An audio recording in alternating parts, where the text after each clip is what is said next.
akan muncul nanti suatu zaman di mana ketika itu fitnah, ujian kehidupan begitu berat. Saking beratnya ujian ketika itu sehingga kemudian tak banyak di antara kaum muslimin yang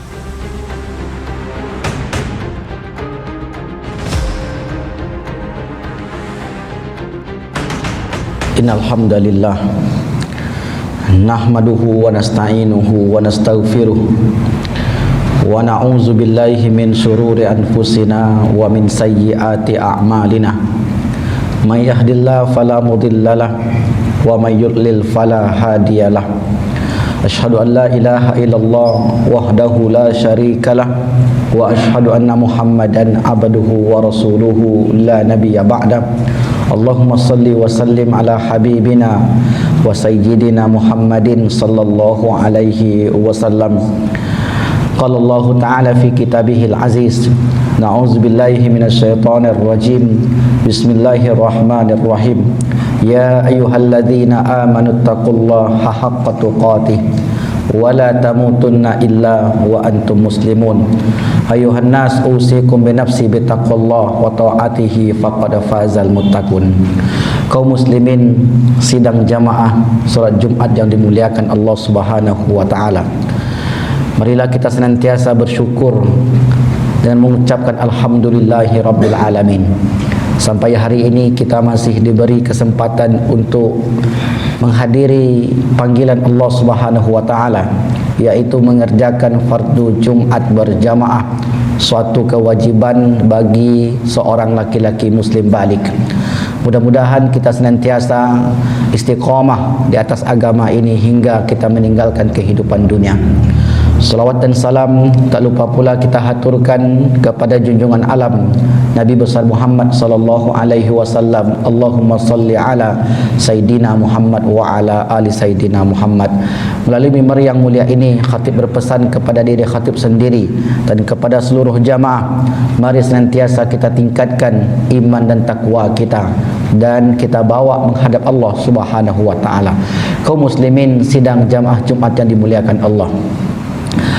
Dalam salah satu riwayat yang sahih dari seorang sahabat yang mulia yang bernama Abu Hurairah, di mana ketika itu Rasulullah sallallahu alaihi wasallam menyampaikan bahwasanya kata Rasulullah akan muncul nanti suatu zaman di mana ketika itu fitnah, ujian kehidupan begitu berat.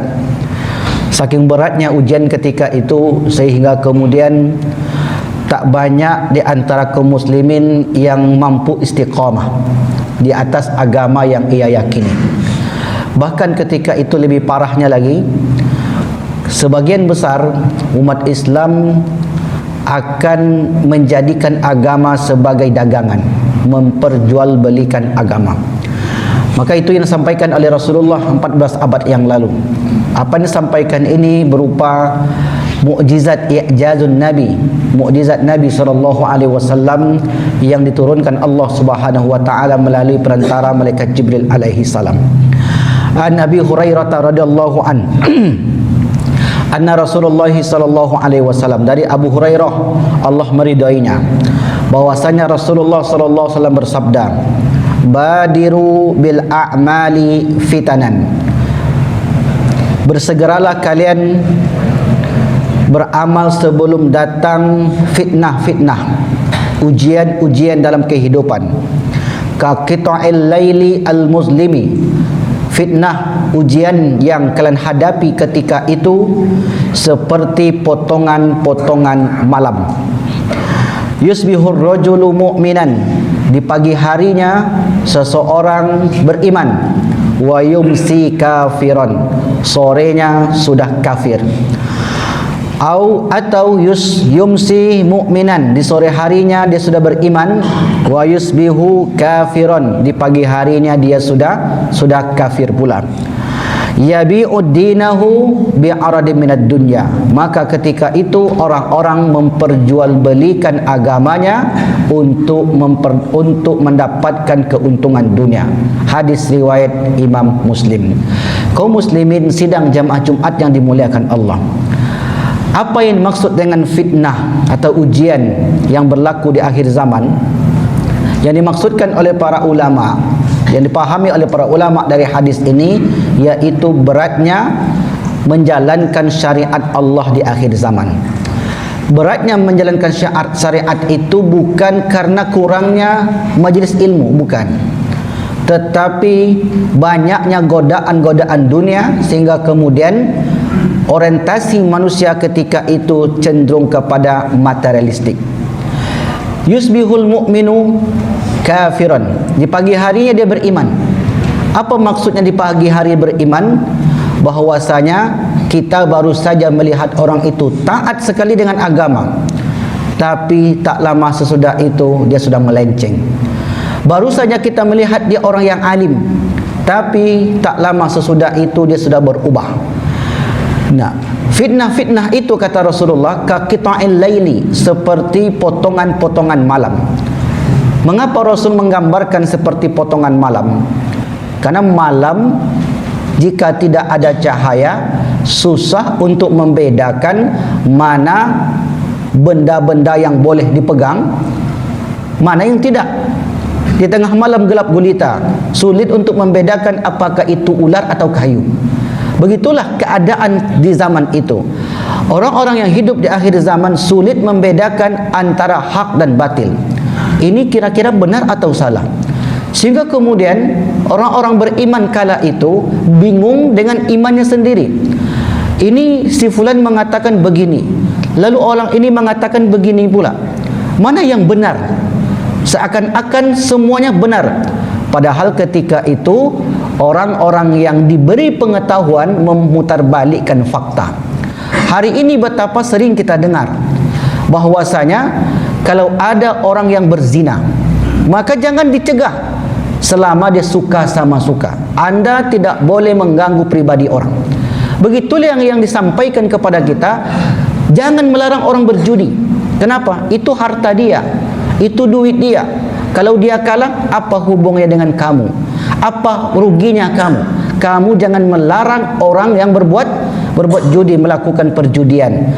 Maka ketika itu kita akan disuguhkan narasi-narasi, perkataan-perkataan yang membuat kita bingung sendiri. Selama dia suka sama suka, apa salahnya?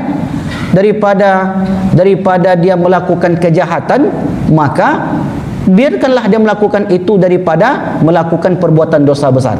Maka ini kemudian disampaikanlah oleh orang-orang yang berpengetahuan, karena merekalah yang memutarbalikkan fakta ketika itu. Ada seseorang yang bernama Profesor Dr. Haja Musdamulia. Kalau ada orang menikah laki-laki dengan perempuan, itu biasa kata dia. Tapi kalau ada orang menikah lelaki sama lelaki, itu baru luar biasa. Kenapa? Karena kalau suka sama suka, mengapa tidak? Anda jangan melarang orang. Maka kita pun susah untuk memberantas kaum Nabi Lut tersebut. Sebab itu dikatakan bawaan lahiriah, bawaan sejak lahir. Maka kalau dia suka sama laki-laki, suka sama perempuan, jangan disalahkan. Itu sama halnya seperti Anda suka laki-laki dengan perempuan atau perempuan suka dengan laki-laki. Ketika itu dibuat, yang salah itu menjadi benar, yang benar itu menjadi salah, diputarbalikkan ayat-ayat Al-Quran. Begitulah yang terjadi di zaman dahulu.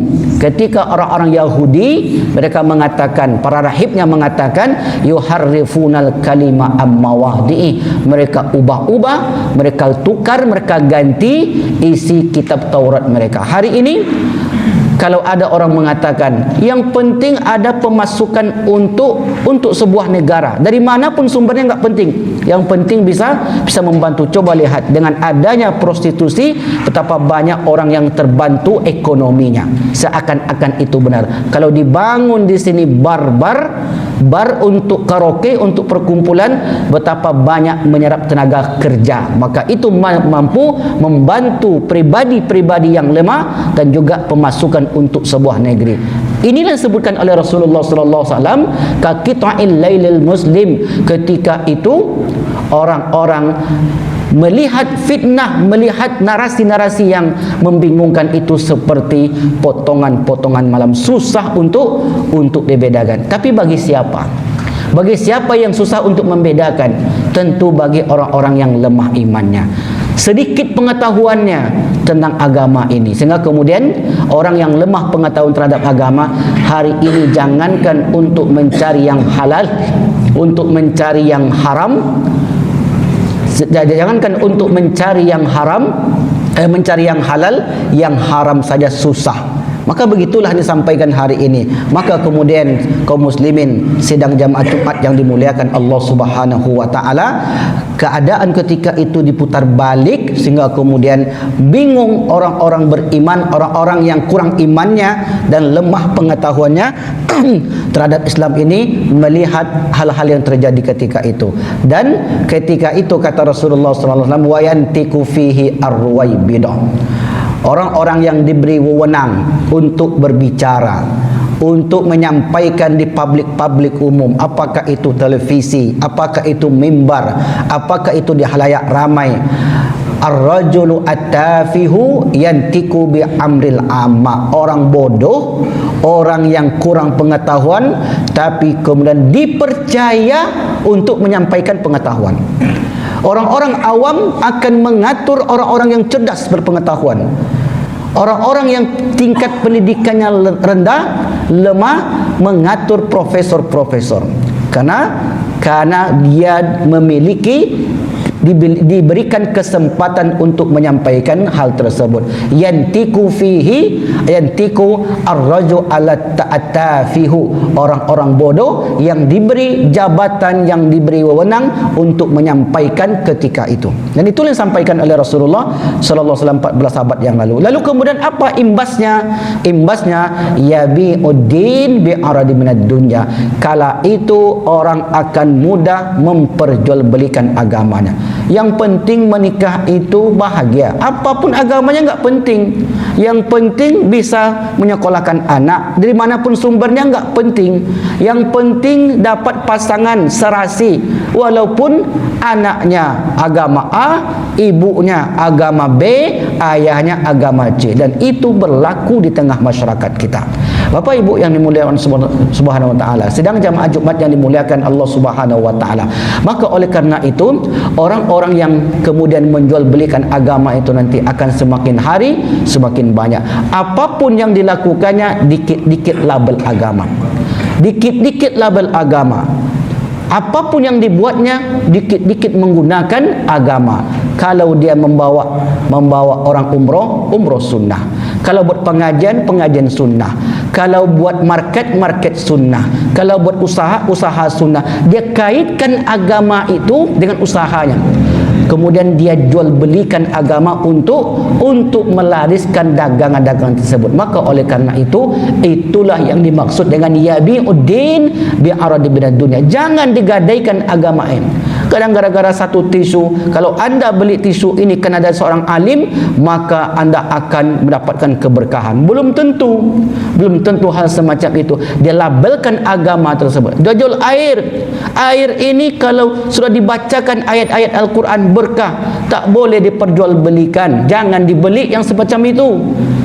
Jangan mau dibawakan agama itu ke dalam jualan dia, apapun bentuknya itu, karena itu bagian daripada yabi'uddin bi'aradi minad dunya. Kalau anda berjualan, jual saja yang benar, cari produk yang bagus, jangan kait-kaitkan dengan agama kita ini, karena mungkin dia kurang laris, kurang laku, lalu kemudian melabelkan agama di situ supaya orang tertarik. Karena psikologi kita sedang jamaah Jumat yang dimuliakan Allah, ketika disebutkan suatu itu agama, kita pun menjadi senang. Inilah yang disampaikan oleh Rasulullah sallallahu alaihi wasallam, akan terjadinya fitnah-fitnah seperti potongan-potongan malam, dan kala itu orang-orang Islam tidak lagi mementingkan agamanya, yang penting hidup bergelimang harta. Fa'tabiru ya ulil absar la'allakum turhamun.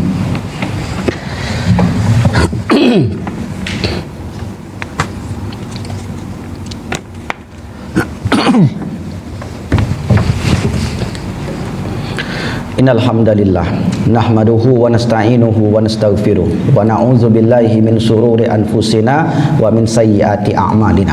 May yahdihillahu fala mudhillalah wa may yudlil fala hadiyalah.